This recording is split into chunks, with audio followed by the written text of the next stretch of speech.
Le chapitre 6 a été diffusé le vendredi 2 novembre à 5h10 au début de l'étal de Basse-Mer à Saint-Denis-d'Oléron.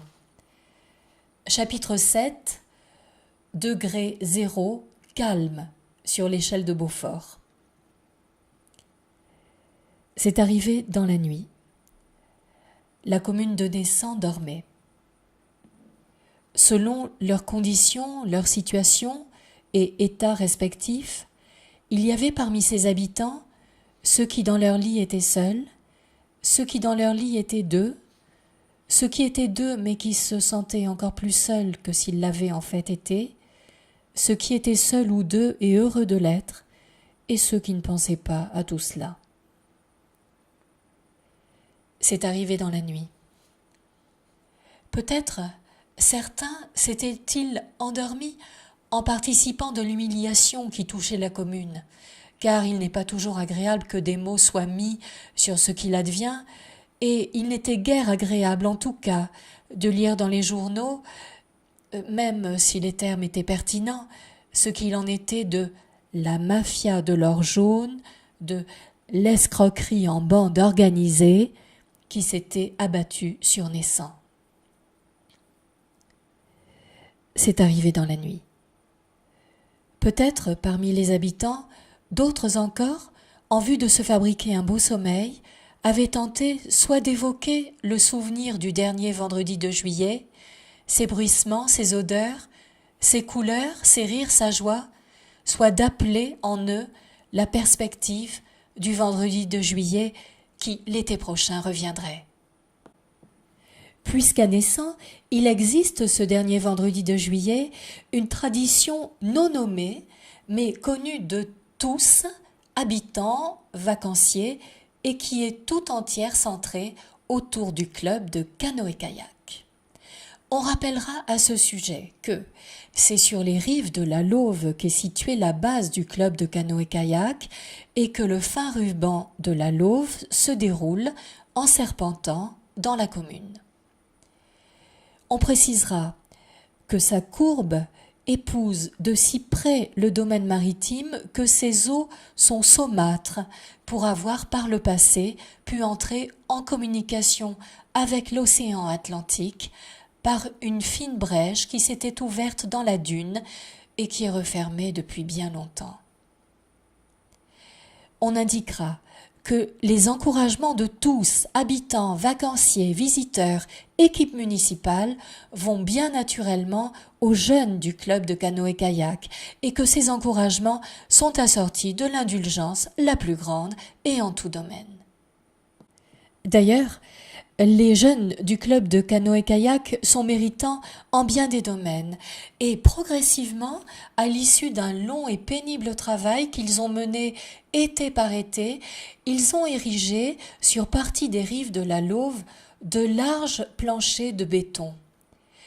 Il s'agissait en effet du moyen le plus économique qu'ils aient trouvé, puisqu'il suffisait pour fabriquer ces planchers de béton de mélanger du ciment à du sable et à des granulats qui étaient bien sûr gratuits puisqu'ils les avaient prélevés sur la plage.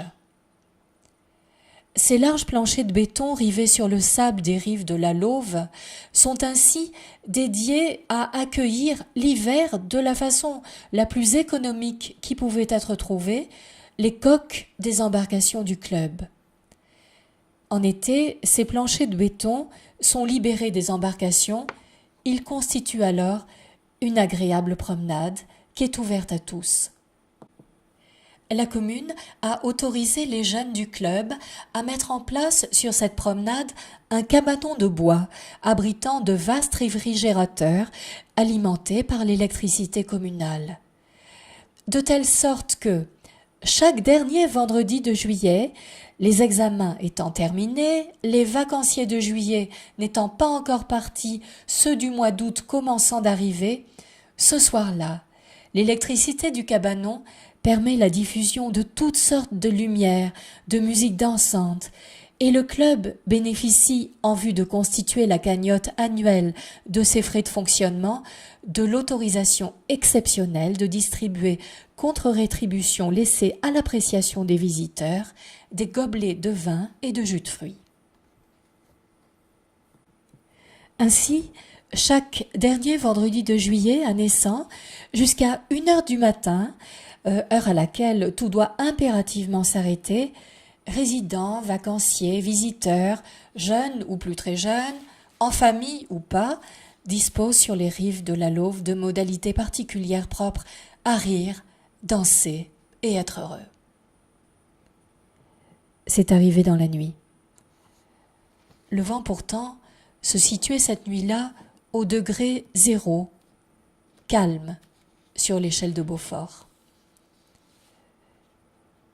Au petit matin, la haute mer de la nuit s'était retirée et c'était désormais marée basse. Les uns et les autres s'avertissaient mutuellement à toute allure, s'informaient de tous côtés, accouraient. Heureusement que l'on n'est pas en juillet. Si l'un des jeunes était resté à l'intérieur, vous imaginez, il aurait pu périr, carbonisé. Ne poussez pas, il ne faut rien déplacer. Les pompiers vont arriver. Quel spectacle! En plus, c'est déchets partout. Monsieur le maire est prévenu. À tous les coups, l'un des jeunes aura oublié d'éteindre l'électricité à la fin de la saison. N'approchez pas, les cendres peuvent brûler. Regardez, la brèche, on l'avait oubliée. Elle s'est rouverte. Oui, voilà, c'est par là que l'eau est arrivée. Ce matin-là, il apparut que dans la nuit, le cabanon du club avait brûlé. Tout entièrement. Tout à côté, sur les plages de béton qu'avaient construites les jeunes du club, avaient été déposés dans la nuit des paquets de varechs, des masses de détritus en plastique. On a relevé 2 jambes droites de poupée, un torse de poupon, une tête de Mickey, une centaine de bidons de produits d'entretien, le filet d'un chalutier. Il n'a pas été bien difficile aux habitants de Naissant de comprendre tout aussitôt ce qui s'était passé. La Lauve était, pendant la nuit, sortie de son lit.